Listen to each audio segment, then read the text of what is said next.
obviously including previews. I've been playing Dorothy for just over a month. Yeah, I think the interpretation of the character does vary a little bit. Obviously, you know what your character is and, you know, the type of decisions they would make and the type of, you know, questions they would ask. But yeah, I think it's live theatre and it's fresh and you've got to keep it alive and keep playing. So yeah, things change a little bit, but not drastically. In the run-up to opening night, it was quite funny because there was loads of other things that we all had to think about, and it was actually the only bit we all really felt comfortable with, and the bit I was most looking forward to was actually getting on the stage and doing the show, because that's what we knew. And you know, the thing about the press and the after press night party with all the interviews and things, that was probably more nerve-wracking than actually going on stage. But it was such a magical night, and press night is so special, and I think everyone really feels this amazing energy, and yeah, a sense of a real achievement has been made. So yeah, it was a brilliant night. Winning Over the Rainbow and press night for the Wizard of Oz were two completely different things, because when Over the Rainbow finished and it was completed, that programme, that was it, that was a full stop, and the next project was obviously the Wizard of Oz.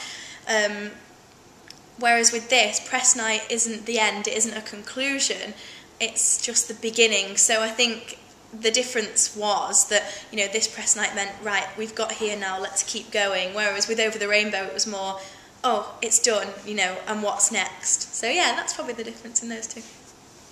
Yeah, it's lovely to have all these, you know, supporting people from the Over the Rainbow show, because everyone is coming and absolutely loving the show that we're doing now, the Wizard of Oz, and yeah, that's lovely. It's really lovely. It's lovely to be able to meet people who have supported you for such a long period of time as well, and really say thank you to them. I think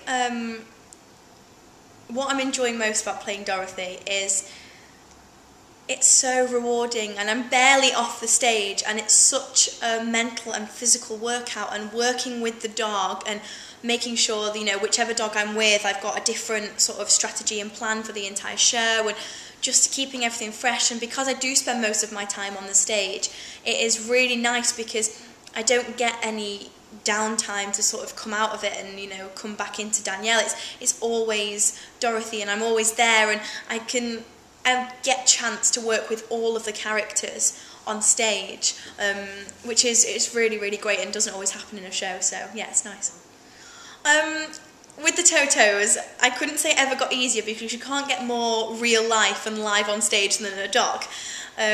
So yeah, it's just about playing it by ear and being intelligent with the dog and just making sure that you are connected. And it sounds really sort of silly, but it is making sure that you have that bond before you go on stage, so therefore you can take it on stage with you. And I know that no one else in the cast, unless they come into contact with the dog directly in the show, is allowed to sort of touch them or play with them or anything like that.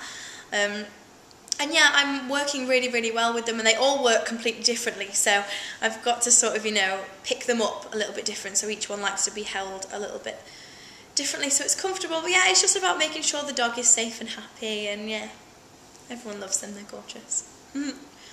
Yes, we have Dangerous Dave doing a comic relief performance that we are doing, and yeah, I'm really, really excited to work with him, and I haven't seen him for a while, since Over the Rainbow, so that'll be so lovely to get him back, and he's absolutely gorgeous. Oh.